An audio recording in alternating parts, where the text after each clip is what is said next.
నేను ఇవాళ చెప్పబోయేటటువంటి విషయం బయట ఉన్న గంగ ఎటువంటిదో ఇవాళ నేను చెప్పబోతున్న విషయం కూడా అంత పరమ పవిత్రమైనది.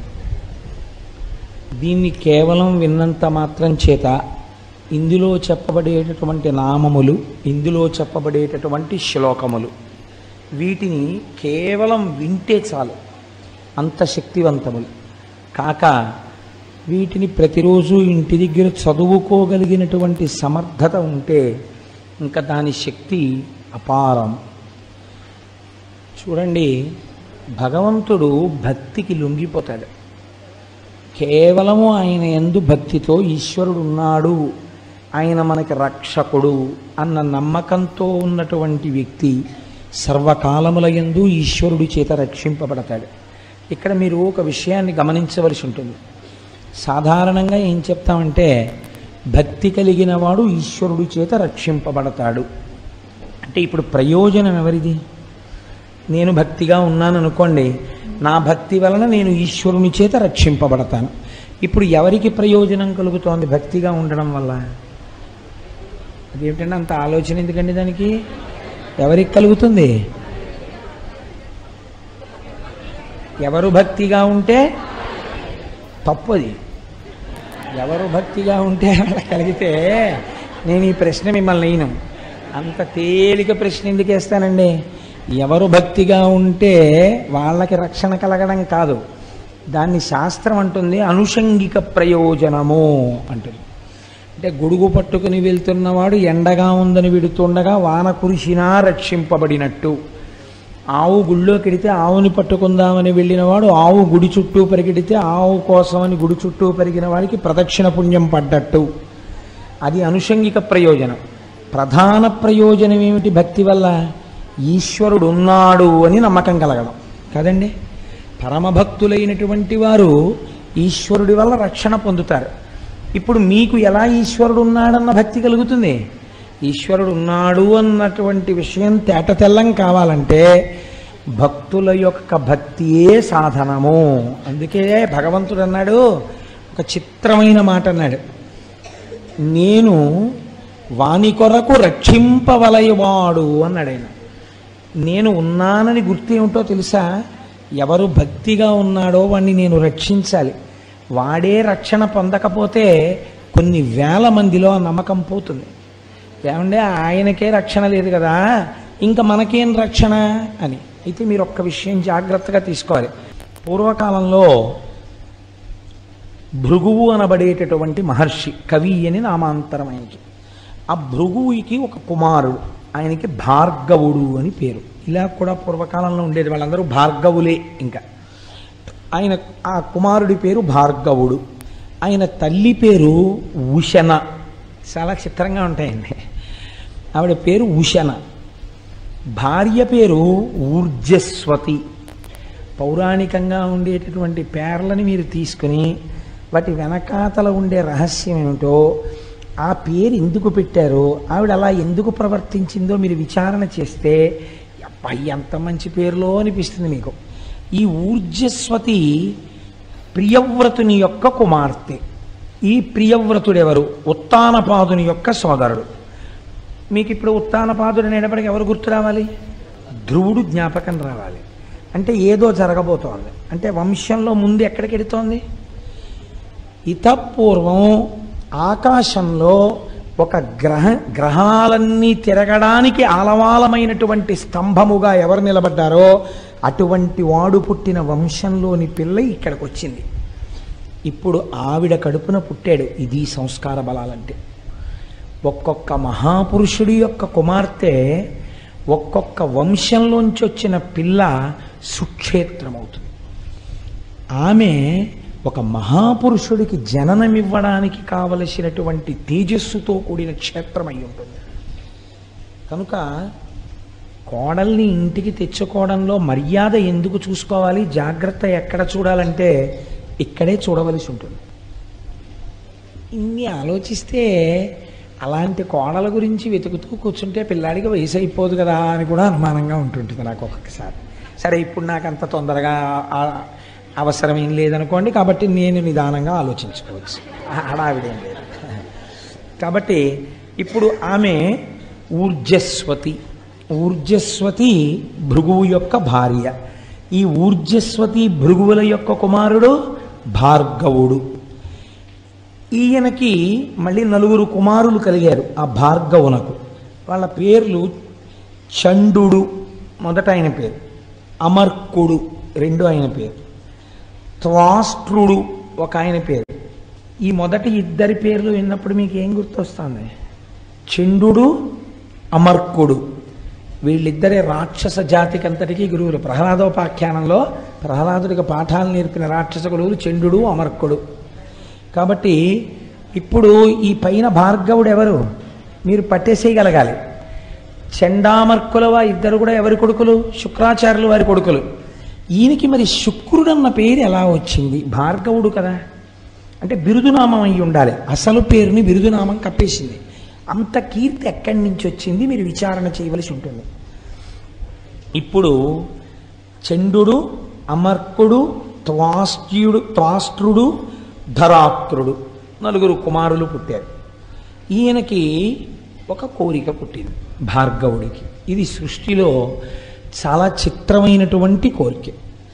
మీరు ఇతపూర్వం పురాణం విన్నప్పుడల్లా ఒక విషయాన్ని రోజు వింటున్నారు. ఎవడైనా రాక్షసులు సాధారణంగా ఏం కోరుతారు? అయ్యా నీ చచ్చిపోకూడదంటారు. నీ చచ్చిపోకూడదంటే వాడి ఉద్దేశం ఏమిటంటే ఆత్మకి చావు లేదు కాబట్టి ఇంకేం చచ్చిపోకూడదు, శరీరం చచ్చిపోకూడదు అంటే బ్రహ్మగారు అంటారు అలా కుదరదు, ఇంకో మాట చెప్పండి అంటారు. అంటే వాడు ఏదో పెద్ద లిస్టు చెప్తాడు. చెప్తే బ్రహ్మగారు అంటారు తథాస్తు అంటారు. వెంటనే మహానుభావుడు శ్రీమన్నారాయణుడు దానికి మినహాయింపు వచ్చేటట్టుగా ఒక అవతారం తీసుకుంటాడు. తీసుకుని సంహరించేస్తాడు. ఇది అడిగిన వాడు ఉండడు, వెళ్ళిపోతాడు. ఈ మధ్యలో కొంత అల్లరి చేస్తాడు వాడు మొదటి కన్ను ఏమిటంటే దేవలోకం మీదకి వెళ్ళిపోతూ ఉంటాడు, చేస్తుంటాడు. ఇంతే కథ, ఎక్కడికి వెళ్ళినా అంతే. కాబట్టి ఇంత తపస్సు చేసి చచ్చిపోకూడదని కోరేవాళ్ళు రాక్షసులు. ఋషులు తపస్సు చేసి ఇంకా మేము పుట్టకూడదంటారు. వాళ్ళు దీనికి విరుద్ధం అడుగుతారు, ఇంకా మేము పుట్టకూడదు. ఇంకా మళ్ళీ పుట్టడం అంటే ఏంటి? శరీరం పుచ్చుకోకూడదు. శరీరం పుచ్చుకోకూడదంటే వాళ్ళు ఏమవ్వాలి? మోక్షం పొందాలి, అంటే ఈశ్వరుల్లో కలిసిపోవాలి. వాళ్ళంటారు మాకు మళ్ళీ పుట్టుకొద్దంటారు. వీళ్ళంటారు మేము సావకూడదంటారు. సావకూడదని అడిగిన వాళ్ళు చచ్చిపోతుంటారు, పుట్టకూడదని అడిగిన వాళ్ళు పుట్టకుండా అయిపోతూ ఉంటారు కదండి. నాకు చావు పుట్టుకలతో భయం లేదన్నవాడు కూడా చావు పుట్టుకలకి అతీతంగానే వెళ్ళిపోతాడు. అది విచిత్రం. శంకరాచార్యులు వారు అలాగే అడిగారు. అయితే అది ఇంకా పెద్ద స్థాయి. అలా అడగడం అసలు నిజంగా మీరు ఆ స్థాయిల గురించి వింటుంటే ఇంకా గమ్మత్తుగా ఉంటుంది. కాబట్టి ఇప్పుడు ఈయన ఈ 2 కోవలకి చెందడి భార్గవుడు. ఈయన అన్నాడు అసలు చావన్నది ఒకటి లోకంలో ఉంది కదా, శరీరాలు చచ్చిపోతుంటాయి కదా, ఈ చచ్చిపోయిన శరీరాన్ని వెంటనే బతికించేసే శక్తి నాకు వస్తే అనుకున్నాడు. ఇది ఎంత చిత్రమైన కోరికండి.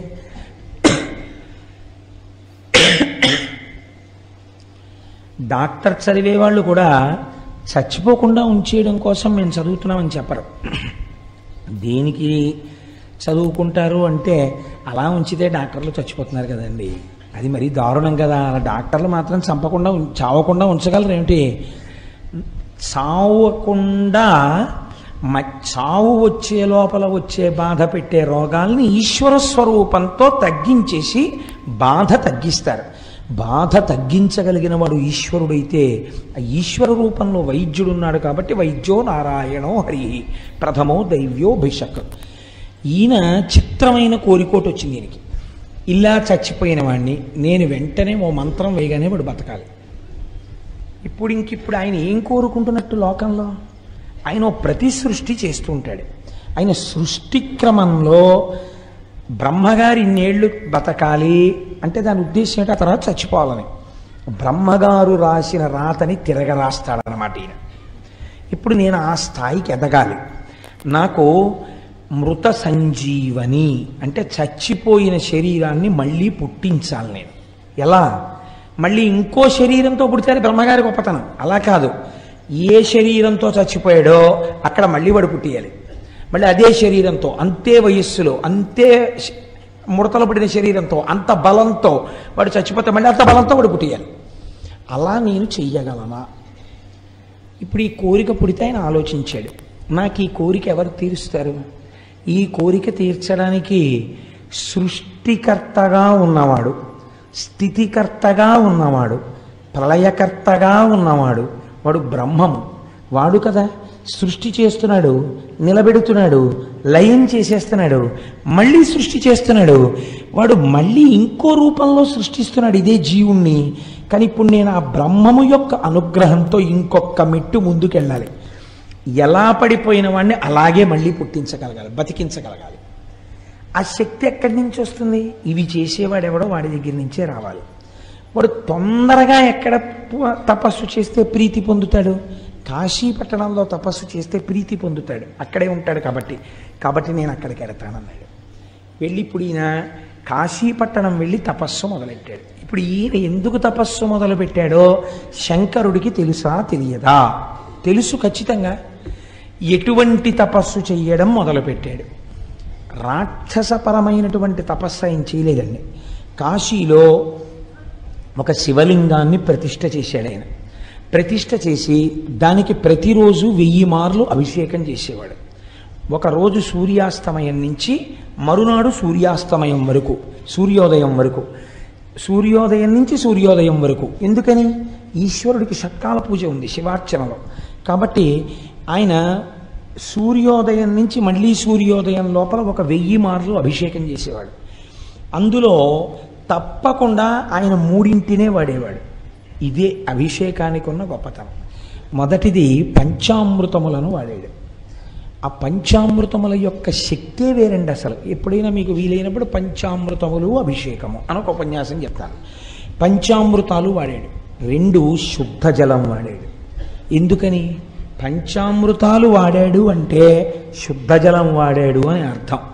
అభిషేకం చేసేటప్పుడు ఒక పదార్థాన్ని వాడి రెండో పదార్థాన్ని శివలింగం మీద వెంటనే పోస్తే అది అపచారం.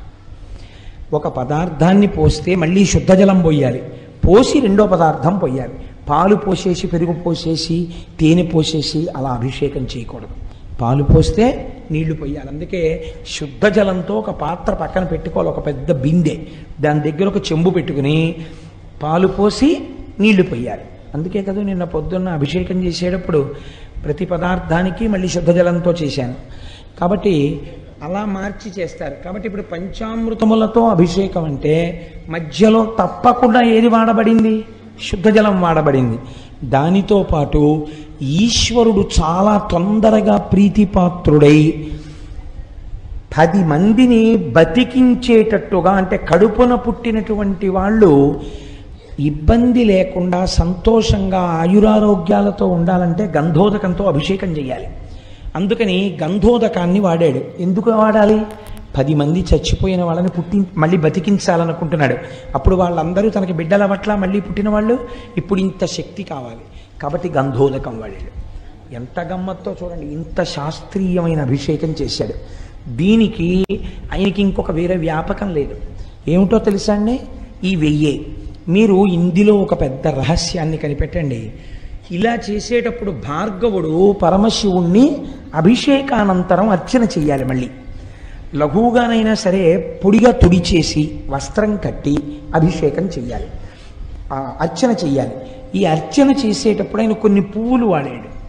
ఇందులో నేను మీకు చెప్తాను, మనకి బాగా అందుబాటులో ఉన్నప్పటికీ మనం ఎప్పుడూ పరమశివుణ్ణి అసలు వాటితో అర్చన చేయము. కారణమేమి? మనకి పౌరాణిక జ్ఞానము లేకపోవటయే. మనకి తెలీదు. ఎంతసేపు పళ్ళరసాలు తెస్తాం కానీ అసలు శివుడికి వీటితో చేస్తే తొందరగా ప్రీతిపాత్రుడవుతాడని మనకి తెలియదు. ఇప్పుడు వినండి ఆ జాబితా. సంపంగి పూలు చేస్తామనుకోండి, పోని ఉమ్మెత్త పూలు తక్కువ, గన్నేరు పూలు వాడుతుంటారు, తామర వాడతాం, కొండగోగు తక్కువ, జాజి వాడతాం, కడిమి పువ్వు దొరకడం కూడా చాలా కష్టం. కడిమి పువ్వు సాధారణంగా వాడడం. అలాగే పొగడ పువ్వు వాడుతూ ఉంటారు, కలువ పువ్వు వాడుతూ ఉంటారు, మల్లె పువ్వు వాడతారు, కమలములు వాడతారు, సురపొన్న పూలు అక్కడక్కడ వాడతారు, దర్భాగ్రములు ఇవాళ మేము అభిషేకం చేస్తున్నామండి, అభిషేకం తర్వాత అర్చన చేయడానికి దర్భాగ్రములు సిద్ధం చేసుకున్నాము అన్న వాళ్ళ ఎంతమంది ఉన్నారో నాకు చూపించండి. శివాభిషేకం చేసిన తరువాత కొత్త దర్భలు తీసుకొచ్చి వాటి తలుక చివుర్లు తుంపి ఒక ఆకులో వేసుకొని చక్కగా శివనామాలు చెప్తూ ఆ దర్భాగ్రములతో పూజ చేయాలి శంకరుడికి. ఎందుకు చెప్పండి అలా పూజ చేయడం? దాని వెనకాతల ఒక పెద్ద రహస్యం ఉంది. ఒక మంత్రం చెప్తుంటారు. ఆ మంత్రం చెప్పినప్పుడు గడ్డిపరకని అలా ముట్టుకుంటే, గడ్డిపరక అంటే దర్భ, ఆ దర్భని ఇలా ముట్టుకుంటే సర్వ పాపములు నశించిపోతాయి. అందుకే సీతమ్మ తల్లి రావణాసురుడితో మాట్లాడేటప్పుడు గడ్డిపరకని పెట్టడానికి కారణం అదే. పరపురుషుడు, కామంతో చూస్తున్నవాడు, రాక్షసుడు భర్త పక్కన లేనప్పుడు ఆయనతో మాట్లాడుతోంది కాబట్టి ఆ పాపం పోవడం కోసమని గడ్డిపరక పెట్టి మాట్లాడేది ఆవిడ. కాబట్టి దర్భాగ్రములు, మామిడి చిగుళ్ళు తీసుకొచ్చి శివలింగానికి పూజ చేయాలి. మామిడి చిగుళ్లతో పూజ చేసామండి. నాకు తెలిసి సభలో, నాకు తెలిసి ఉండొచ్చు మహాత్ములు, కానీ చాలా మార్లు దగ్గరగా ఇప్పటికే 100 మాటలు 200 మాటలు దాటిపోయిందేమో నాకు తెలిసి లక్షపత్రి పూజ చేస్తూ ఉంటారు. వెంకయ్యమ్మ గారి సభలో ఉన్నారా? దుర్వాంకురం అంటే దర్భల యొక్క చివుళ్ళు దర్భలంత పెరిగిన వాటిని తెచ్చుకోలేకపోతే చక్కగా ఏ మలమూత్రములు విసర్జింపబడని చోట పెరిగినటువంటి గడ్డి యొక్క చివుర్లు లేదా గడ్డి, మనం విఘ్నేశ్వరుడికి పూజ చేస్తాం కదండి, అటువంటి దుర్వాంకురములు. ఎలా ఉండేవాడు అలా ఉంటేనే లోకానికి సంతోషంగా ఉంటుంది. ఇప్పుడు ఈ విశ్రాంతి ఎంత ప్రమాదం తెచ్చిందో ఓసారి చేతులు తీసి చూడన్నారు. ఆవిడ చేతులు తీసేటప్పటికి ఏమైందో తెలుసా అండి? సూర్య చంద్రౌచ నేత్రే వందే శంభుముమాపతిం సురగురుం వందే జగత్కారణం వందే పన్నగభూషణం మృగధరం వందే పశూనాం పతిం వందే సూర్య శశాంక వన్నినయనం. సూర్యుడు, చంద్రుడు, అగ్నిహోత్రము 3 కన్నులై ఉన్నాయి. ఇవి 3 శక్తి స్వరూపంతో అమ్మవారు పరాచికానికి మూస్తే సమస్త బ్రహ్మాండములు చీకటైపోయాయి. అన్ని ప్రాణులలో వేడి తగ్గిపోయింది, అంటే లయమైపోయే స్థితి వచ్చేసింది. ఇప్పుడు ఇది జరగకూడని ప్రళయ ప్రకృతి. ఇంత చీకటి ఒక భయంకరమైనటువంటి లయకార స్థితిలోకి వెళ్ళిపోయింది లోకం. ఇది ఎవ్వరు ఊహించనిది. ఈ కొట్టుమిట్టాడిపోతున్న స్థితిలో సమస్త బ్రహ్మాండములు చీకటిని పొంది అమ్మవారిలా చేతులు తీయగానే మళ్ళీ వెంటనే ప్రకాశించాయి. ఈలోగా హఠాత్తుగా జరిగిన ఈ సందర్భం ఒక ఉపాధి స్వరూపాన్ని పొందేసి శివచేష్టితముగా అంధకారం వలన పుట్టినవాడు కాబట్టి కళ్ళు లేకుండా నల్లటి పిల్లాడోడు పుట్టి ఏడుపు మొదలెట్టాడు. ఏడుపు మొదలుపెట్టి వాడు పర్వత సదృశ్యుడై అలా పెరిగిపోయి ఆకాశవంత అయిపోయి కనపడ్డ వాటిని తీసి నోట్లో పడేసుకుంటాడు. వీడెవరండో అంటే అమ్మవారు, నీ కొడుకే అన్నారు. అయ్య బాబోయ్, వీడు నా కొడుకేమిటండి అంది. నువ్వు కళ్ళు ముయ్యడం వల్ల పుట్టాడు కనుక వాడు నీకు నాకు కొడుకే. మనం ఎవరం? జగత పితరౌ వందే పార్వతీ పరమేశ్వరౌ. ఇప్పుడు వాడిని చంపేయడమో ఏదో చేయడానికి వీల్లేదు. ఏం చేయాలి? కాపాడాలి. కాబట్టి వాడిని పిలిచి, ఒరే నువ్వు అలా తినీకు మనుషుల్ని, వాళ్ళని అడవిలో తిరుగుతుండు అని అరణ్యానికి పంపించేశారు. ఈలోగా హిరణ్యాక్ష హిరణ్యకశిపులు మీకు తెలుసున్న వాళ్ళే. భగవంతుడు నేను ఎంచుకోకుండానే ఆయన వరుసక్రమాన్ని నిర్ణయించేశాడు. దీని తరువాత నువ్వు ఇది చెప్తే శ్రోతలకి తేలిగ్గా అర్థమైపోతుందని. మీరు భాగవతంలో హిరణ్యాక్ష హిరణ్యకశిపుల గురించి విన్నారు. హిరణ్యాక్షుడికి కొడుకులు లేకుండానే హిరణ్యకశిపుడికి కొడుకులు కలిగారు. వీడికి బాధ కలిగి కొడుకులు పుట్టట్లేదని శంకరుడు గురించి తపస్సు చేశాడు. శంకరుడు ప్రత్యక్షమయ్యాడు. ఏం కావాలని అడిగాడు. వాడబ్బో చాలా ధర్మం చెప్పాడు. ఇప్పుడు ఎన్నున్నా ఓ కొడుకు ఉండాలి కదండి, ఆ కొడుకు లేకపోతే సంతానం లేకపోతే తృప్తి ఉండదు కదా, నాకు ఓ కొడుకుని ఇప్పించండి అనేది. నీకు సరిపోయే కొడుకోడు పుట్టి పెరుగుతున్నాడు రోయ్, వాడు నా కొడుకే అనుకోవచ్చు కాబట్టి నువ్వు వాడిని తీసుకెళ్ళి పెంచుకో. దత్తత ఇచ్చేశాడు. వాడు వీడిని తీసుకెళ్ళి పెంచుకున్నాడు. శివుడి కొడుకు కదని. ఎవరు వాడు? అంధకుడు, అంధకాసురుడయ్యాడు. వాడెందుకు సంతోషించాడు? ఋషులకు ఇస్తే వాళ్ళు తీసుకెళ్ళరు. ఇలాంటి వాడికి ఇస్తే అలాంటి వాడు బాగా కావాలి. అబ్బా భలే ఉన్నాడు రా, అంత ఎత్తు పెరిగిపోతాడు, అన్నీ తినేస్తాడు, ఇలాంటి కొడుకే ఉండాలి నాకని వాడు తీసుకెళ్ళాడు. పెంచుతున్నాడు. కానీ ఈలోగా తండ్రి అనుకోకుండా చచ్చిపోయాడు. అనుకోలేదు, ఆదివరాహమూర్తి వచ్చి వాడిని చంపవతల పారేశారు హిరణ్యాక్షం. పాపం వీడికి కళ్ళు లేవు, అంధుడు వీడు, అంధకాసురుడు, వాడి పేరే అంధకాసురుడు. 2 కళ్ళు లేవు, ఏమీ కనపడదు వాడికి, తినేస్తాడంతే వాడు తడుముకుని. కాబట్టి నీకు రాజ్యం ఇవ్వడానికి కుదరదు అన్నారు దాయాదులు. మాకు కన్ను లేదనే కదా మీరు రాజ్యం ఇవ్వనంటున్నారు, నేను చతుర్ముఖ బ్రహ్మగారి గురించి తపస్సు చేసి కన్ను తెచ్చుకుంటానన్నాడు వాడు. అని వాడు వెళ్ళి తపస్సు మొదలెట్టాడు. తపస్సు మొదలెడితే తపస్సే. చతుర్ముఖ బ్రహ్మగారు ప్రత్యక్షం అయ్యారు. ఏం కావాలరా నాయనా నీకని అడిగారు. అడిగితే వాడెంత చిత్రమైన వాడో చూడండి, నాకు 2 కావాలన్నాడు. ఏమిటి 2 అన్నారు ఆయన. నాకు కళ్ళు లేవు, రాజ్యం ఇవ్వాలంటున్నారు, నాకు కన్ను ఈ లోకాన్ని చూడ్డానికి అన్నాడు. ఇస్తున్నాను అన్నాడు. రెండోది ఏమిటి అన్నాడు. నాకు పుట్టుకతోనే గొప్ప బలం ఉంది, లోకాన్ని పీడించగలిగిన బలం. ఆ బలంతో నేను లోకాలన్నింటినీ గెలవాలి ఈ కంటితో చూస్తూ. కానీ ఈ శరీరం చచ్చిపోకూడదు ఇంకా అంటే బ్రహ్మగారు అన్నారు, ఇది ఒకటి కుదరదు, నా జ్యూరిస్డిక్షన్లో లేదు, నీ ముందు ఇంత ఇలా చాలామంది అడిగారు, ఇంకో మాట చెప్పు, నువ్వే చెప్పు ఎవరి చేతిలో చచ్చిపోతావు అన్నాడు. అంటే వాడు కాసేపు ఆలోచించి వాడు అన్నాడు, అయితే నేను అడుగుతాను, బాగా వినండి. ఉత్తమ జాతి, మధ్యమ జాతి, కనిష్ట జాతి స్త్రీల యందు ఉండేటటువంటి లక్షణములు అన్నీ కూడా ఏ తల్లి నుండి ప్రసరిస్తున్నాయో, ఏ తల్లి భూతకాలమునందు, భవిష్యత్ కాలమునందు, వర్తమాన కాలమునందు, ఈ కాలములకు ముందు కాలములకు వెనక కూడా ఉంటుందో, ఏ తల్లి మహాసౌందర్య రాశి అయినప్పటికీ మనస్సు చేత వాచికముగా కాయికముగా అనుభవించాలన్న ఆలోచన రావడమే పాపహేతువో, ఏ తల్లిని లోకమంతా జగదంబ అని పిలుస్తుందో ఆ తల్లిని పొందాలన్న కోరిక నాకు పుట్టినప్పుడు నేను చచ్చిపోవాలన్నాడు వాడు. అంటే వాడి అసలు అలాంటి కోరికే కోరకూడదు కదండి. అదేం వెర్రి కోరిక. కొన్ని తప్పు మాటలు మాట్లాడుతుంటారు తెలిసో తెలియకో. మీరు చూడండి, లోకంలో ఒక పొరపాటు మాట ఒకటి ఉంటుంది. ఏంటంటే, నీకు ఎలాంటి భార్య కావాలి అని అడిగారు అనుకోండి, మా అమ్మలాంటి భార్య కావాలంటారు. నేను విన్నాను కొంతమంది దగ్గర. ఇది అంధక ప్రవృత్తి. అసలు అలా ఉపమానాలు వేయకూడదు. మా అమ్మగారు లాంటి పెళ్ళం కావాలంటే నాకు అనకూడదు. నువ్వు పొగుడుతున్నాను అనుకుంటున్నావు, అసలు ఆ భావన రాకూడదు. భార్య యందు భావన వేరు, నేను సభాముఖంగా చెప్పక్కర్లేదు. తల్లి యందు భావన వేరు. రెండిటిని పోల్చకూడదు, తల్లిని భార్యని. మీరు చక్కగా వినయ విధేయతలతో మా నాన్నగారిని మా అమ్మగారు ఎలా అనువర్తిస్తుంటారో అనువర్తించుట యందు అటువంటి వినయ బుద్ధి కలిగినటువంటి భార్యని మా అమ్మ తప్పకుండా నిర్ణయించగలదు మా నాన్నగారు. అందుచేత మా అమ్మ నాన్నగారులు నిర్ణయించిన పిల్ల నాకు భార్య అవ్వాలనాలి, అంటే మా అమ్మ లాంటి భార్య రావాలనకూడదు. ఉపమానమునందు దోషం ఉంటుంది. ఇప్పుడు వాడు తెలిసో తెలియకో ఈ మాట అన్నాడు. ఇప్పుడు వాడికి ఎవరు తల్లి? అమ్మవారే తల్లి వాడికి.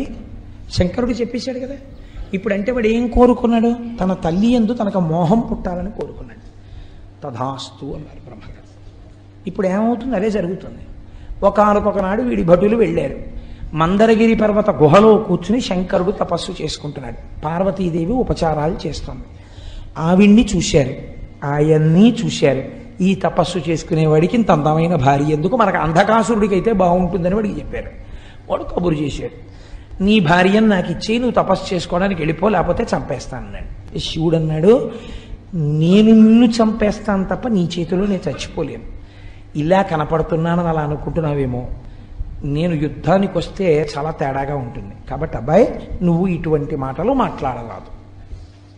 వాడికి ఇది అర్థం కాలేదు. అర్థం కాకపోతే శంకరుడప్పుడు తపస్సులో ఉన్నాడు. ఆయనకి తెలుసు వీడి యందు ఈ లక్షణము బాగా గట్టి పడాలి, గట్టి పడితే వీడు చచ్చిపోతాడు. కాబట్టి ఇప్పుడు ఆయన అన్నారు, ఏమిటి అల్లరంతాను నీ కోసం వాళ్ళు వస్తూ ఉండడం ఏమిటి, వాళ్ళేమో నిన్ను భారీగా పొందాలనుకోవడం ఏమిటి, నన్ను అడుగుతుండడం ఏమిటి, నేను ఇక్కడ కూర్చోవాలంటే తపస్సు పాడైపోతుంది, నేను ఇంకో చోటుకి వెళ్ళిపోయి 1000 ఏళ్ళు తపస్సు చేసుకుంటాను, నీ పాటలేవో నువ్వు పడనై వెళ్ళిపోయాడు. అంటే భార్యను వదిలేశాడని మీరు అనుకుంటున్నారా? కాదు. ఆయనకి తెలుసు వాడి పాపం పండడానికి తను మధ్యలో ఉండకుండా చూపు వాడు చూసి వాడు చచ్చిపోవాలి. కాబట్టి ఇప్పుడు ఆ అంధకాసురుడు అమ్మవారి కోసం అని చెప్పి యుద్ధం మొదలెట్టాడు. దేవతలందరూ అమ్మవారి పక్షం, రాక్షసులందరూ వాళ్ళ పక్షం. ఇది మీరు చాలా జాగ్రత్తగా వినండి సుమా. యుద్ధం జరిగింది. 1000 ఏళ్ళు అయిపోయింది యుద్ధంలో. అయిపోతే శంకరుడు తిరిగి వచ్చాడు. ఏమి ఇంకా అవలేదా, ఈ గొడవ తేలలేదా, ఇంకా వాడేం అయిపోలేదా అన్నాడు. ఇంకా అవలేదు, అవుతోంది గొడవ, యుద్ధం జరుగుతోంది మా మధ్య అన్నాడు. ఇంతలో ఒక చిత్రం జరిగింది. విఘసుడు అని ఒక రాక్షసుడు బయలుదేరాడు. వాడు నందీశ్వరుడి దగ్గర నుంచి చతుర్ముఖ బ్రహ్మగారి వరకు దేవతలందరినీ మింగేశాడు. వాడు నోట్లో పడేసుకుని. ఇప్పుడు వాళ్ళందరూ వాడి కడుపులోకి వెళ్ళిపోయారు. ఏడి నందీశ్వరుడు అని అడిగాడు ఆయన. మింగేశాడు విఘసుడు అన్నాడు. ఇలాంటి రాక్షసులు కూడా ఉన్నారన్నమాటని శంకరుడు తన త్రిశూలంతో వాడి పొట్ట మీద పొడిచి నొక్కితే దేవతలందరూ మళ్ళీ నోట్లోంచి బయటపడ్డారు. బయటపడి మళ్ళీ వాళ్ళు శంకరుడి పక్షానికి వచ్చి యుద్ధం మొదలెట్టారు. ఇలా యుద్ధం మొదలు పెడితే వచ్చిన ఇబ్బంది ఏం లేదండి, కానీ ఒక్కటే ఇబ్బంది వచ్చింది. శంకరుడు దేవతా సైన్యము పొడుస్తూ ఉండడం, చంపుతూ ఉండడం. అబ్బే, ఆయన ఇచ్చిన వరంతోనే ఈ పని చేస్తే బాగుంటుందా బాగుండదా అని ఆలోచించి, నేను రాక్షసులకు గురువును కదా, చేయకపోతే బాగుండదని ఈ శుక్రాచార్యులు వారు వచ్చి మృత సంజీవని మంత్రం వేస్తూ ఉండడం. ఇందువల్ల యుద్ధం అవ్వట్లేదు. ఎంతమందిని చంపినా మళ్ళీ తెల్లవారేటప్పటికి అటెండెన్స్ రిజిస్టర్లో అన్ని పేర్లు ఉంటున్నాయి. మళ్ళీ వచ్చేస్తున్నారు యుద్ధానికి. పురే వీళ్ళందరినీ నేను చంపేశాం కదరా, మళ్ళీ వచ్చేస్తున్నారు ఏమిట్రా అంటే, దర్శనం చేసుకున్న వాళ్ళే మళ్ళీ దర్శనానికి వచ్చేస్తున్నారేమోనయ్యా, ఇంతమంది ఉన్నారు ఏమిటన్నారు మన స్వామి గారు. అలా ఇదేమిటి ఇలా వచ్చేస్తున్నారు, విషయం ఏమిటన్నాడు తెలియనట్టు శంకరుడు. అంటే కింకరుడు అన్నాడు ఆయన దగ్గర ఉన్నవాడు, శుక్రాచార్యుల వారికి మీరు ఉపదేశం చేసేసారు కదా మహానుభావ, ఆయన మళ్ళీ బతికించేస్తున్నాడు. ఎక్కడున్నాడు శుక్రుడు అన్నాడు. అదిగో అక్కడ పర్ణశాల వేసుకుని శరీరాలను అక్కడికి పట్టుకెడతారు, మంత్రం చెప్తుంటాడు, వాళ్ళు లేచి వచ్చేస్తుంటారు. ఇదే ప్రక్రియ.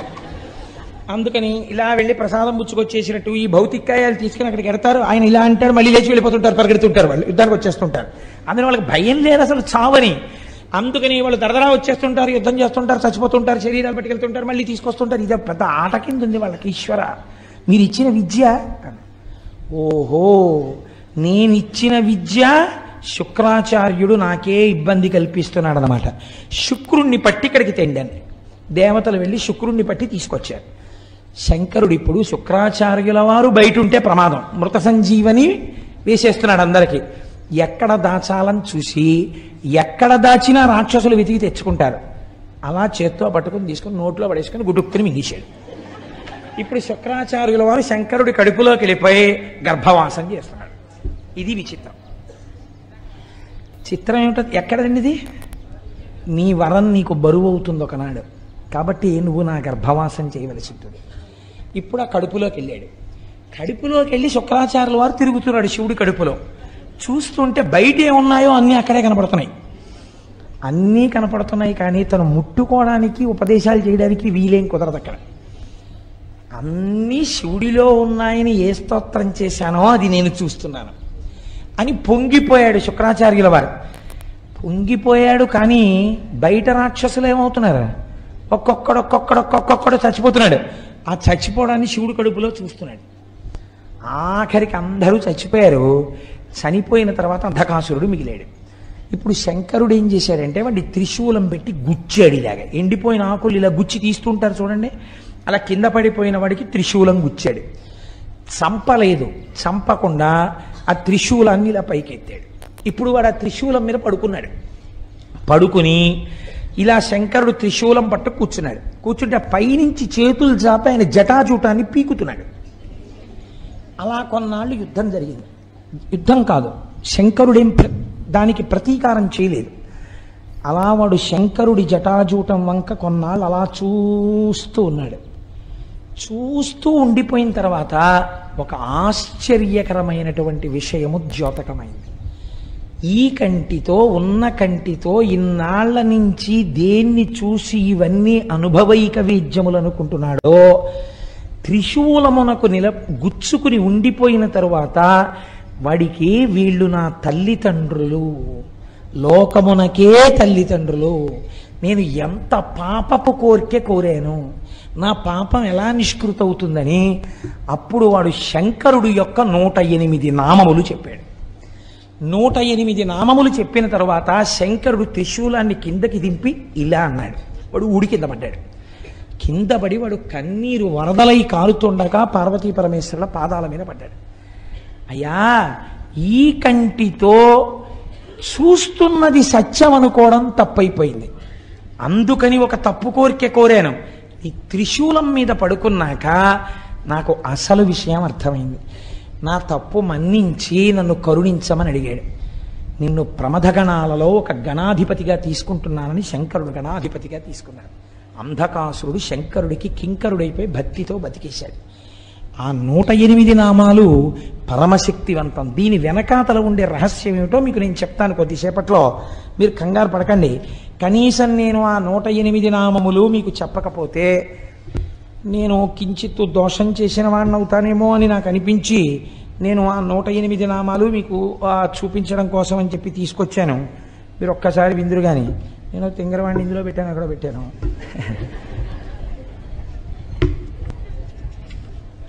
మీరు భక్తి శ్రద్ధలతో 108 నామాలు వినండి చాలు, నమస్కరిస్తూ. అలా చెప్తే ఏమైందో నేను తర్వాత చెప్తాను. అందుకే కొన్ని కోట్ల కోట్ల కోట్ల జన్మల తర్వాత తప్ప ఇవి వినరు అంది శాస్త్రం. ఇవి చదవరు. ఈ నామాలండి ఇంట్లో కూర్చొని చదువుకుంటే చాలు, అంత శక్తివంతాలు. ఎందుకని? త్రిశూలం మీద పడుకుని చెప్పాడు ఆయన ఈ 108 నామాలు. అవి మహాదేవుడు, విరూపాక్షుడు, చంద్రశేఖరుడు, అమృతుడు, శాశ్వతుడు, స్థాణువు, నీలకంఠుడు, పినాకి, వృషభాక్షుడు. అంటే వృషభము మీద కూర్చుని ఉండేవాడు కాబట్టి వృషభాక్షుడు, మహాజ్ఞేయుడు, పురుషుడు, సర్వకామదుడు, కామారి, కామదహనుడు, కామరూపుడు, కపర్ది, విరూపుడు, గిరిశుడు, భీముడు, సృక్కి, రక్తవస్త్రుడు, యోగి, కామదహనుడు, త్రిపురఘ్నుడు, కపాలి, గూఢవ్రతుడు, గుప్తమంత్రుడు, గంభీరుడు, భావగోచరుడు, అణిమాది గుణాధారుడు, త్రైలోక్యైశ్వర్యదాయకుడు, వీరుడు, వీరహనుడు, ఘోరుడు, విరూపుడు, మాంసలుడు, పటువు, మహామాంసాదుడు, ఉన్మత్తుడు, భైరవుడు, మహేశ్వరుడు, త్రైలోక్యద్రావణుడు, బుద్ధుడు, లుబ్ధకుడు, యజ్ఞసూదనుడు, ఉన్మత్తుడు, కృత్తివాసుడు, గజకృత్తి పరిధానుడు, క్షుబ్ధుడు, భుజంగభూషణుడు, దత్తాలంబుడు, వీరుడు, కాశినీ పూజితుడు, అఘోరుడు, ఘోరదైత్యఘ్నుడు, ఘోరఘోషుడు, వనస్పతి రూపుడు, భస్మాంగుడు, జటిలుడు, శుద్ధుడు, భేరుండక తసేవితుడు, భూతేశ్వరుడు, భూతనాథుడు, పంచభూతాశ్రితుడు, ఖగుడు, క్రోధితుడు, విష్ణులుడు, చండుడు, చండీశుడు, చండికాప్రియుడు, చండుడు, తుంగుడు, గరుత్మంతుడు, అసవభోజనుడు, లేలిహానుడు, మహారౌద్రుడు, మృత్యువు, మృత్యు అగోచరుడు, మృత్యువు, మహాసేనుడు, శ్మశానవాసి, అరణ్యవాసి, రాగస్వరూపుడు, విరాగస్వరూపుడు, రాగాంధుడు, వీతరాగ శతార్చితుడు, సత్వగుణుడు, రజోగుణుడు, తమోగుణుడు, అధర్ముడు, వాసవానుజుడు, సత్యుడు, అసత్యుడు, సద్రూపుడు, అసద్రూపుడు, అహేతుకుడు, అర్ధనారీశ్వరుడు, భానువు, భానుకోటి శతప్రభుడు, యజ్ఞస్వరూపుడు, యజ్ఞపతి, రుద్రుడు, ఈశానుడు, వరదుడు, నిత్యుడు, శివుడు. ఇవి 108 నామములు. త్రిశూలం మీద పడుకుని ఆయన చెప్పినటువంటి పరమపావనమైన నామములు. ఇందులో ఉండేటటువంటి రహస్యాన్ని మీరు అర్థం చేసుకోండి. మనందరం కూడా పార్వతీ పరమేశ్వరుల యొక్క బిడ్డలమే. కానీ మనకి ఉన్నటువంటి బ్రహ్మదత్తమైన నేత్రము, సృష్టి అందియబడిన నేత్రము దేనికి ఉపయోగపడుతోంది? నన్ను మీరు క్షమిస్తే కామక్రోధములను అనుభవించడానికి, నామరూపాత్మకంగా లోకంలో మీకు బాగా ఇష్టమనిపించినది కామం తెచ్చి ఇంట్లో పెట్టడానికి, దాన్ని అనుభవించడానికి. అది అనుభవైక వేద్యము కాలేదు అనుకున్నా, వేరొకడికి దక్కుతోందన్నా క్రోధం వచ్చి వ్యగ్రతతో ప్రవర్తించడానికి. పేపర్లు తీస్తే అవే కదండి తెల్లారితే. కాబట్టి ఇటువంటి కామక్రోధములకు ఆ కన్ను పనికొస్తోంది. దాని వలన మీరు ఉపయోగమును పొందలేకపోతున్నారు. ఈ కన్ను త్రిగుణములలో తిప్పుతోంది. అందుచేత ఎటువంటి స్థితిని పొందుతున్నాం మనం అంటే, కామమునకు వశులమై హద్దులేని స్థితిని పొందడమే ఆయన అడిగినటువంటి వరం. కాబట్టి ఇప్పుడు దీని వలన ఏది వస్తుంది? మృత్యు వస్తుంది, మళ్ళీ పుట్టుకొస్తుంది. పుట్టుక మృత్యువు లేని స్థితి రాదు. కానీ ఈ కన్ను ఈశ్వరుణ్ణి చూడ్డానికి ఎప్పుడు పనికొచ్చింది? త్రిశూలం మీద పడుకుంటే పనికొచ్చింది. త్రిశూలం అనగా ఏమి అంటే సత్వ రజస్తమోగుణాతీతమైన స్థితి. సత్వం అంటే కొంతసేపు సంతోషంగా ఉండడం, రజోగుణం అంటే పరిగెడుతూ ఉండడం, ఏదో సంపాదించాలి, ఏదో తీసుకొచ్చేయాలి, ఆ వస్తువు తీసుకొచ్చేయాలి, కోరికతో ఉండడం. తమోగుణం అంటే కోపంగా ఉండడం, పడుకుంటూ ఉండడం, నిద్రపోతూ ఉండడం, అలసత్వం, బుద్ధిజాడ్యం, ఇవన్నీ తమోగుణం. మనం ఈ మూడింట్లోనే తిరుగుతాం. కాసేపు సంతోషంగా ఉన్నట్టుంటాం, టికెట్లు ఇస్తున్నారు, కౌంటర్ తీశారనేటప్పటికీ ఎగబడిపోతాం, ఓ లైన్లో కూడా నిల్చాం. అప్పుడు మనని రజోగుణ ప్రకోపం, అక్కడే దెబ్బలాడుకోవడం, తమోగుణ ప్రకోపం. ఆ తర్వాత మై కట్టుకుని ఎవరో అరిస్తే లైన్లో నించోవడం, సత్వగుణం. కాబట్టి ఏమైంది? నిన్న దెబ్బలాడుకున్న వాళ్ళే మర్నాడు పూజకు పట్టుపంచ కట్టుకుని వచ్చి ఎంతో భక్తి ప్రపత్తులతో పూజ చేస్తాడు. ఏమనుకోవాలి? సత్వగుణం. మీరు కావలసిన కోరిక కోరుకోండి అని అనడమే భయం. నీ పాదముల యందు అచంచలమైన భక్తి నిమ్మనడం, ఏదో కోరికలు కోరుతాడు. రజోగుణం. ఈ మూడు గుణములలో తిరగకుండా మూడు గుణములకు ఆధారమైనటువంటి నిర్గుణం ఒకటి ఉన్నదే, అది శుద్ధ సత్వమును కూడా దాటిన స్థితి, అది త్రిశూలం. శంకరానుగ్రహంగా త్రిశూలం మీకు తగలాలి. ఈశ్వరుడు అనుగ్రహించాడు, తగిలించాడు. తగిలించి పైన పెట్టాడు, దృష్టికోణం మారిపోయింది. ఆ కంటితోనే చూస్తున్నాడు, కానీ ఇప్పుడు ఎలా కనపడ్డారు? తల్లిదండ్రులుగా కనపడ్డారు. వాళ్ళని చేరడాన్ని కోరుకున్నాడు, అంతే. ఇప్పుడు ప్రమథగణాలలో కింకరుడు అయిపోయాడు. ఇప్పుడు మరి శుక్రాచార్యుల వారి పరిస్థితి ఏమిటి? ఆయన లోపల కూర్చున్నారు గర్భంలో, యుద్ధం అయిపోయింది, చూస్తున్నారు. అన్ని చక్కగా లైవ్ టెలికాస్ట్ టీవీలో చూసినట్టు చూస్తున్నారు. ఓర్నాయనో, నేను ఎవరి కోసం అందరినీ బతికించానో ఆ అంధకాసురుడు శివుడు ప్రమథగణాల్లోకి వెళ్ళిపోయాడు. ఇప్పుడు యుద్ధం లేదేం లేదు, బయటంతా ప్రశాంతం. ప్రారంభమైనప్పుడు ఎంత వానో, ఉపన్యాసం అయిపోయేటప్పటికి అంత తగ్గిపోయినట్టు, కథా ప్రారంభంలో ఎంత అల్లరో కథ చివరికి అంత ప్రశాంతం అయిపోయింది. నేను మాత్రం కడుపులో ఉండిపోయాను. ఎలా? ఇప్పుడు ఆయనకి ఇబ్బంది పట్టుకొచ్చింది. ఇబ్బంది పుట్టుకుంటే ఆయన ఒక చిత్రమైనటువంటి పని చేశాడు. ఇప్పుడు శివగర్భమునందు వాసము చేసి శివగర్భములో తిరిగి తిరిగి ఆ కడుపులోంచి బయటికి రావాలనుకున్నాడు. బయటికి రావాలని ఆయన ఒక గొప్ప స్తోత్రం చేశారండి శుక్రాచార్యుల వారు. శాస్త్రం అంటుంది, ఈ స్తోత్రం చదివిన, ఈ స్తోత్రం విన్నా అటువంటి వాళ్ళందరూ ఈ జన్మలో మళ్ళీ శంకరుణ్ణే చేరుతారు అని చెప్పింది. కాబట్టి అంత పరమ పవిత్రమైనటువంటి స్తోత్రము. మీరు ఆ స్తోత్రాన్ని అవధరించండి. ఆయన లోపల కూర్చుని రకరకాల తత్వానుసంధానంతో శంకరుణ్ణి పిలిచాడు పేర్లతో. ఆయన అన్నాడు, ఓం నమస్తే దేవేశాయ. ఎవరైనా ఎదురుగుండా కూర్చుని చేస్తారు, ఈయన ఎక్కడ చేస్తున్నాడు? ఆయన కడుపులోనే కూర్చుని చేస్తున్నాడు, ఆయనకి వినపడతాను. ఓం నమస్తే దేవేశాయ సురాసుర నమస్కృతాయ భూత భవ్య మహాదేవాయ హరిత పింగళ లోచనాయ బలాయ బుద్ధిరూపిణే వైయాఘ్రవసనచ్ఛదాయ ఆరణేయాయ త్రైలోక్య ప్రభవే ఈశ్వరాయ హరాయ హరినేత్రాయ యుగాంతకారణాయానలాయ గణేశాయ లోకపాలాయ మహాభుజాయ మహాహస్తాయ శూలినే మహాదంస్త్రినే కాలాయ మహేశ్వరాయ అవ్యయాయ కాలరూపిణే నీలగ్రీవాయ మహోదరాయ గణాధ్యక్షాయ సర్వాత్మనే సర్వభావనాయ సర్వగాయ మృత్యుహంత్రే పారియాత్ర సువ్రతాయ బ్రహ్మచారిణే వేదాంతగాయ తపోంతగాయ పశుపతయే వ్యంగాయ శూలపాణయే వృషకేతవే హరయే జటినే శిఖండినే లకుటినే మహాయశసే భూతేశ్వరాయ గుహావాసినే వీణాపణనతాలవతే అమరాయ దర్శనీయాయ బాలసూర్య నిభాయ శ్మశానవాసినే భగవతే ఉమాపతయే అరిందమాయ భగస్యాక్షిపాతినే. శ్మశానవాసినే అంటే గుర్తుపెట్టుకోండి, ఈ లోకమంతా ప్రాణులన్నీ భస్మైపోతే కదండి ఉంది, అందుకని లోకమంతా మహాశ్మశానమే, అది దాని అర్థం. అంతటా శివుడు నిండి ఉన్నాడని, అంతేగాని శ్మశానంలో కూర్చున్నాడని కాదు దాని అర్థం. ఒకవేళ ఉన్నా అందరూ వదిలి వెళ్ళిపోయే చోట ఆయన ఒక్కడే ఉన్నాడు మనకి స్వాగతం చెప్పి కౌగిలించుకోవడానికి.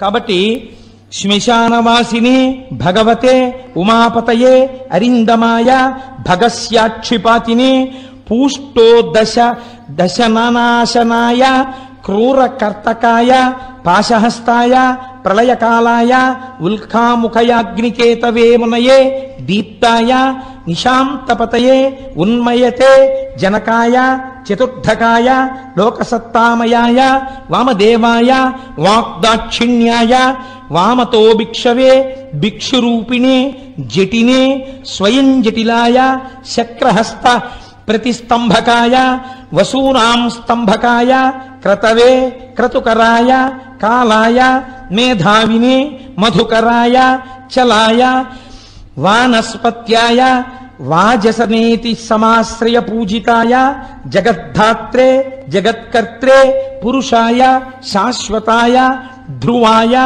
ధర్మాధ్యక్షాయ త్రివర్త్యమనే భూత భావనాయ త్రినేత్రాయ బహురూపాయ సూర్యాయుత సమప్రభాయ దేవాయ సర్వతూర్య నినాదినే సర్వబాధా విమోచనాయ బంధనాయ సర్వధారిణే ధర్మోత్తమాయ పుష్పదంతయాపి భాగాయ ముఖాయ సర్వహరాయ హిరణ్యస్రవసే ద్వారిణే భీమాయ భీమపరాక్రమాయ ఓం నమో నమో నమో నమో నమస్తే నమః అని శంకరుడి కడుపులో కూర్చుని శంకరుణ్ణి ఉద్దేశించి స్తోత్రం చేశాడు. శంకరుడు ఎంత ప్రీతి పొందాడంటేట, ఒక్కొక్కనాడు తండ్రికి కొడుకు ఇబ్బందికరంగా పరిణమిస్తాడు. అయినా నువ్వు నా కుమారుడవి, నిన్ను నా గర్భవాసం చేయించాను, హద్దు లేకుండా వరాన్ని ఉపయోగించడం ఎంత ప్రమాదానికి వెడుతుందో తెలుసుకున్నావు కదా. దీనివల్లే కదండి తర్వాత కచదేవయానులది కూడా వచ్చింది. మళ్ళీని ఆఖరికి ఎక్కడికి వెళ్ళిపోయింది శుక్రాచార్యుల వారి కథ. ఆయన శిష్యుణ్ణి కాల్చి బూది చేసి బతికిస్తాడేమోనని ఆయనతో తాగించేశారు. మళ్ళీ కూతురు కోసం ఆ కచుణ్ణి బతికించవలసి వస్తే కడుపులో ఉన్నటువంటి వాడికి ఉపదేశం చేసి బయటికి వచ్చాక నేను చచ్చిపోతాను రా, మళ్ళీ నువ్వు నన్ను బతికించని చెప్పవలసి వచ్చింది. కోరరాని కోరికలు కోరి తెచ్చుకుంటే బరువై కూర్చుంటాయి. కాబట్టి అయినా రక్షణ పొందాడంటే దేనివల్ల తెలుసా అండి? శివకుమారుడిగా బతకడం వల్ల. కాబట్టి ఇప్పుడు శంకరుడు అన్నాడు ఈ స్తోత్రానికి మెచ్చుకుని, నిన్ను నా కుమారుడిగా బయటికి తెప్పిస్తాను. సాధారణంగా లోకమునందు ఒక పురుషుని యొక్క తేజస్సు హృదయస్థానము నుండి కదిలి కుమారుడిగా మారడానికి ఆ తేజస్సు వెడుతుంది. కాబట్టి నువ్వు కూడా అలాగే కదిలి అటువంటి మూత్రావయవము నుంచి బయటపడేదవుగాక అని శుక్రకణం ఎట్నుంచి వస్తుందో అటువైపు నుంచే బయటపడేటట్టుగా విసర్జించాడు. ఉత్పత్తి యందు శుక్రకణం వెళ్ళేటటువంటి ఆ నాళంలోంచి బయటికి వచ్చి శివుడి యొక్క కుమారుడు కలిగితే ఏ నాళములోంచి బయటికి రేతస్సు వెళ్ళాలో అలా బయటపడినవాడు. కాబట్టి ఈశ్వర శుక్రనాళములోంచి బయటికి వచ్చిన మహాపురుషుడు కనుక, అటువంటి వాడు సృష్టిలో ఇంకొకడు లేడు కనుక భార్గవుడన్న పేరు పక్కకెళ్ళిపోయింది, శుక్రాచార్యుడన్న పేరు ప్రకాశించింది. అప్పుడు మహానుభావుడు అంత స్థితిని శుక్రాచార్యుల వారు పొందారు. పొంది ఈ లోకమునంతటినీ ప్రకాశింపచేసి అంధకాసుర వృత్తాంతం ద్వారా మనందరికీ కూడా మన దృష్టికోణమునందు రావలసినటువంటి మార్పు, మనం కోరరాని కోరికలు కూడా కోరినా ఈశ్వరుడు భక్తికి లొంగుతాడు. కానీ అవి కొన్నిసార్లు ఇబ్బందుల వైపుకి తీసుకెడతాయి. కాబట్టి అన్నిటికన్నా గొప్ప కోరిక ఒక్కటే, ఈశ్వర నీ పాదముల యందు నిశ్చలమైన భక్తిని నాకు కృప చెయ్యి. హాయిగానండి చిన్నతనంలో తండ్రి గారి వేలు పట్టుకుని అమ్మ చెయ్యి పట్టుకుని యాత్రలకి వెళ్ళినటువంటి రోజుల అందం మీరు పెద్దవారు అయిపోయిన తర్వాత ఇంకుందనుకుంటున్నారా? లేదు. మీ కాటేజీకి మీరు పరిగెత్తాలి, మీరు రైలు దిగాలి, మీ పెట్లు మీరు చూసుకోవాలి, ఎవరి మీదో విసుక్కోవాలి. మీరు రైల్లో ఆడుకుంటుంటే ఏ డోర్ దగ్గరికి వెళ్ళిపోతారోనని నాన్నగారు వెనకాలే వచ్చి పట్టుకుని తీసుకెళ్ళి కూర్చోపెట్టి ఒళ్ళో కూర్చోపెట్టుకుని అమ్మ కూర్చోపెట్టుకుని ఆ కావలసింది మళ్ళీ పిల్లాడ ఆరోగ్యం పాడవుతుందని వేడి పాలు కొని ఆ పాలు పట్టించి బిస్కెట్లు పెట్టి హోటల్లో ఏడుస్తూ కూర్చున్న వాడికి అన్నం పెట్టి వాడికి తలనీలాలు ఒళ్ళో కూర్చోబెట్టుకుని బుర్ర పట్టుకుని జాగ్రత్త అంటూ తలనీలాలు ఇప్పించి హాయిగా మీరు ఆడుకుంటుంటే అమ్మా నాన్న మిమ్మల్ని కాపాడుకుంటుంటే మీకు బాధ ఏముందండి? వెనక అన్నిటికీ వాళ్ళు ఉన్నారు. మీకు ఇంత జ్వరం వస్తే మొక్కడానికి వాళ్ళు ఉన్నారు, పూజలు చేయడానికి వాళ్ళు ఉన్నారు. వాళ్ళు ఉండగా మీకు భద్రత, రక్షించే వాళ్ళు వెనకాలుంటే మీకు భద్రత. మీ అంతటా మిమ్మల్ని మీరు రక్షించుకోవడానికి మీరు కోరికలు కోరుకుని ఆ కోరికలు మిమ్మల్ని రక్షిస్తాయి అనుకోవడం భద్రత. కాబట్టి అడగవలసింది ఒక్కటే, ఈశ్వర నీ పాదముల యందు నిశ్చలమైన భక్తిని కృపచేయి. నా మనస్సు కదిలిపోయి వేరొక దానికోసం వెంపర్లాడకుండా నా మనస్సు ఎప్పుడు నీకోసం వెంపర్లాడేటట్టు నన్ను అనుగ్రహించు. ఇప్పుడు బాధ్యత ఎవరి మీద పడుతుంది? భగవంతుడి మీద పడుతుంది. మీ మనస్సు కదిలిపోకుండా తన పాదాలు అందించాలి. కాబట్టి మిమ్మల్ని ఆయన రక్షించుకుంటాడు. అందుకే శంకరులు అంటారు, ఎప్పుడు అడగవలసినా మనం ఒక్కటే అడగాలి, ఈశ్వర మీ పాదముల యందు చెక్కు చెదరని నిశ్చల భక్తిని కృప చెయ్యి. మీకు ఆ భక్తి కలిగి మీరు ఆ భక్తితో ఉన్నప్పుడు మీరు ఎందుకు పాడైపోతారండి? ఈశ్వరుడే మిమ్మల్ని రక్షించుకుంటాడు. తల్లిదండ్రులు పిల్లలు పాడైపోతాడు ఒప్పుకుంటారా? ఎలా కాపాడుకుంటారు? అలా మిమ్మల్ని భగవంతుడే కాపాడుకుంటాడు. ఇంత గొప్ప విషయాన్ని మనకి ఆవిష్కరించి అంతటి అంధకాసురుడు చిట్ట చివరికి ఏ స్థితిని పొందాడో, శుక్రాచార్యుల వారు ఎంత గొప్ప స్థితిని పొందారో, ఎంత భక్తితో నిలబడ్డారో మీరు చూడండి.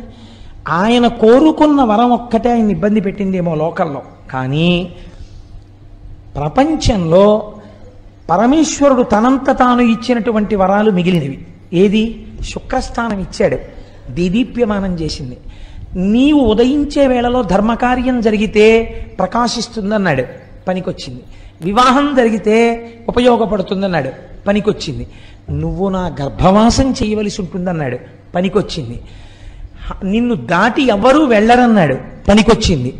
నువ్వు లోకపూజితుడు అవుతావన్నారు, పనికొచ్చింది. నువ్వు తపస్సు చేసిన చోట శుక్రేశ్వరుడై నేను వెలుస్తానన్నాడు, పనికొచ్చింది. ఇందులో స్నానం చేసి నక్తం చేస్తే పుత్రులు పుడతారన్నారు, పనికొచ్చింది. నీ యందు భక్తితో ఉంటే పిల్లలు పుడతారన్నారు, పనికొచ్చింది. ఇబ్బంది పెట్టింది ఏదైనా ఉంటే తనంత తాను కోరుకున్నది ఒక్కటే పెట్టింది. కాబట్టి మీకు నాకు ఏమర్థం అవ్వాలి? మనంత మనం ఏమీ కోరక్కర్లేదు. ఎప్పుడైనా మీరు కోరిక కోరుకోండి అంటే ఏ కోరిక కోరాలని దాని అర్థం? నీ పాదముల యందు చెక్కు చెదరని నిశ్చల భక్తిని కృప చేయదుగాక. మహానుభావుడు జగద్గురువులు కనుక, దయార్ద్ర హృదయుడు కనుక, శంకరుడు శంకరులుగా వచ్చారు కనుక శంకరులు ఇదే చెప్తారు, నరత్వం దేవత్వన్నగవన మృగత్వం మశకత పశుత్వం కీటత్వం భవతు విహగత్వాది జననం సదాత్పాదాబ్జస్మరణ పరమానందలహరి విహారాసక్తం చిద్ధ్రూ దయమిహ కింతేన వపుషా. నాకు ఏ శరీరం వస్తుందన్న దాని గురించి నాకు బెంగలేదు. నాకు కావలసింది ఏమిటో తెలుసా శంకర? ఏ శరీరంలో ఉన్నా నీ పాదముల యందు భక్తి. ఆయన ఒక ఏకంగా శరీరాల స్థాయిలో మాట్లాడారు. దూర్జటన్నాడు, లోకుల్నంగని మెచ్చని ఎలుగని లోలోన నిందించని చీకాకున్బడని మహాత్ముడనని జేలొగ్గని మూకీభావమునన్ తిట్టని త్రోయని నీ కారుణ్యము కలిగి ఉండినను అంతే చాలునో శంకరా అన్నాడు. ఇవి మనం నేర్చుకోవలసినవి. ఆయన అనుగ్రహం ఉందా?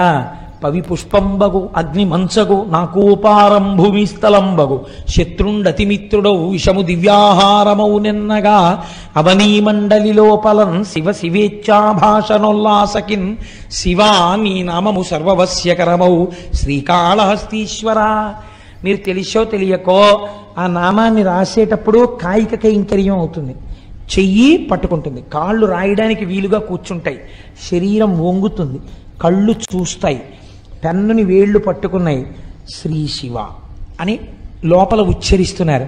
పైకి అంటే ఫలితం తక్కువ, లోపలంటే ఫలితం ఎక్కువ. కాబట్టి ఇప్పుడు పైకి అనకుండా శ్రీ శివ శ్రీ శివ అనుకుంటూ రాస్తున్నారు. లోపలంటున్నారు మానసిక వాచిక కాయిక కైంకర్యములు 3 జరిగిపోయాయి. ఇప్పుడు ఒక్క శ్రీ శివ పుస్తకంలో ఎంత శక్తి ఉంది! అలాంటివి ఒక 5 కోట్ల శ్రీ శివ పుస్తకం తయారై ఒక స్తూపంలో పెట్టామనుకోండి, ఇప్పుడు ఆ స్తూపం ఏమవుతుందో తెలుసా అండి? అపారమైన శక్తి కేంద్రం అయిపోతుంది. ఇప్పుడు ఇది ఎవరికి పనికి వస్తుంది? ఎవరు రాశారో తెలియదు, పుస్తకాలన్నీ లోపల ఉన్నాయి. ఊళ్ళో ఎవరికైనా ఇబ్బంది వచ్చిందనుకోండి, వెళ్ళి ఆ శివస్తూపం చుట్టూ ప్రదక్షిణం చేస్తారు. శక్తికి ఒక లక్షణం ఉంటుంది, అది ప్రసరణం జరుగుతుంది. ఇప్పుడు విద్యుత్ ఉందనుకోండి, పరిగెడుతుంది ప్రవాహం. ఇప్పుడు ఆ లోపల ఉన్న శక్తి పైకి తరంగముల కింద వ్యాప్తి చెంది ఉంటుంది. మీరు ఆ తరంగములలోకి వచ్చి నిలబడి తిరుగుతున్నారనుకోండి, ఏ ఆలోచన చేస్తే మీకు ఆ కష్టం పోతుందో అలా కష్టం పోయే శక్తి అందులోంచి మీ మనస్సులోకి ప్రవేశించి ఆ నిర్ణయం వేపకు బుద్ధిని మారుస్తుంది. కాబట్టి ఊళ్ళో ఉన్న వాళ్ళని రక్షించుకోవడానికి పరమాత్మ పేరు రాసి స్తూపం కట్టుకోవాలి కదా. రామనామం ఎంత గొప్పదో శివనామము అంతే గొప్పది. శివుడు రాముడని రెండు లేవుగా, ఇప్పుడేగా విన్నారు మీరు మహానుభావుడు చేసినటువంటి స్తోత్రం. ఆ శుక్రాచార్యుల వారు గరుత్మంతుడవు కూడా నువ్వే అని చెప్పారు. ఉన్నది ఒక్కటే పదార్థం. ఈనాడు మనకి నామం రాసే అవకాశం వచ్చింది, రాశాం. ఈశ్వరుడు అటువంటి ప్రచోదనం ఇచ్చాడు. మళ్ళీ ఎప్పుడైనా మనకు అవకాశం వస్తే రామకోటి కూడా రాసి రామనామాలకో స్తూపం కలదాం. మనకి రామనామం మీద పరమ ప్రీతి. రామనామం అంటే పొంగిపోతాం. మనకేం శివనామమే రాయాలి, రామనామం రాయకూడదని మనకేమీ భేషజాలు లేవు. ఇవాళ ఈశ్వరుడు మనకు ఆ ప్రచోదనం ఇచ్చాడు, శివనామం రాస్తున్నాం. రేపు ఈశ్వరుడు మళ్ళీ ప్రచోదనం ఇస్తే ఈ స్తూపం కాదండి రామనామ స్తూపం కూడా కడదామండి అని మీ అందరూ సంతోషపడ్డారనుకోండి. నిన్న ఎందరో ప్రాంగణంలో కూర్చుని శ్రీ శివ రాస్తుంటే ఎంత సంతోషించానో నేను. ఎంత చక్కగా వీళ్ళందరూ ఆ పుస్తకాన్ని టైం వేస్ట్ అవ్వకుండా ఎలా రాసుకుంటున్నారా అనిపించింది. చక్కగా ఆ పుస్తకాలన్నీ స్తూపంలో వేస్తాం. ఇవాళ ఈశ్వరుడు ఆలోచన ఇచ్చాడు. ఏమో ఒకనాటికి ఈ దేవాలయ ప్రాంగణం ఎక్కడెక్కడ కోరికలు తీరని వాళ్ళు కాకినాడ వెళ్ళి అయ్యప్ప స్వామి గుడి ప్రాంగణంలో రామకోటి స్తూపం, శివకోటి స్తూపం, కృష్ణకోటి స్తూపం, అంబాకోటి స్తూపం, అన్ని స్తూపాలు ఉన్న ఏకైక దేవాలయం కాకినాడ అయ్యప్ప గుడి. వెళ్ళి ప్రదక్షిణాలు చెయ్యండి అని పిల్లల్ని పంపుతారేమో. పంపి పిల్లలు కూడా ప్రదక్షిణాలు చేసి శివస్తూపానికి, శక్తి స్తూపానికి, రామస్తూపానికి ప్రదక్షిణం చేసి వచ్చి పెళ్లిపీటల మీద కూర్చోండని, లేకపోతే పసుపు బట్టలు కట్టుకోగానే ఇక్కడికి తీసుకొచ్చి స్తూపాలకి ప్రదక్షిణాలు చేసే రోజులు దగ్గరలో ఉన్నాయేమో. ఎంతమంది పసుపు బట్టలతో రావాలో ఈ గుడికి రాబోయే కాలంలో. కనుక మనందరం వినడం, చక్కగా దాన్ని ఆచరణలో పెట్టుకోవడం. మీరు విన్నారు కదా ఇప్పుడు శివానుగ్రహం అంటే ఎలా ఉంటుందో, శుక్రుడు ఏ స్థాయికి వెళ్ళగలిగాడు, అంధకాసురుడు సావవలసిన వాడు ప్రమదగణాల్లోకి వెళ్ళిపోయాడు. అది ఏ దృష్టికోణం మారడం వల్ల అటువంటి శాశ్వతత్వాన్ని పొందాడో అది మనం గ్రహించవలసినటువంటి నీతి. గ్రహించి ఆచరణాత్మకం చేసుకున్న నాడు మనం ధన్యులం అవుతాం. మనకి అటువంటి శక్తి ఈశ్వరుడు నిర్హేతుక కృపా కటాక్ష వీక్షణముల చేత ఆయన మనకిచ్చి రక్షించుగాక అని ప్రార్థన చేస్తూ రేపటి రోజున కూడా ఒక మహోత్కృష్టమైనటువంటి విషయాన్ని ఆవిష్కరించే ప్రయత్నం చేస్తాను. మంగళాశాసనపరై మదాచార్య పురోగమై సర్వైశ్చ పూర్వైరాచార్యై సత్కృతాయాస్తు మంగళం.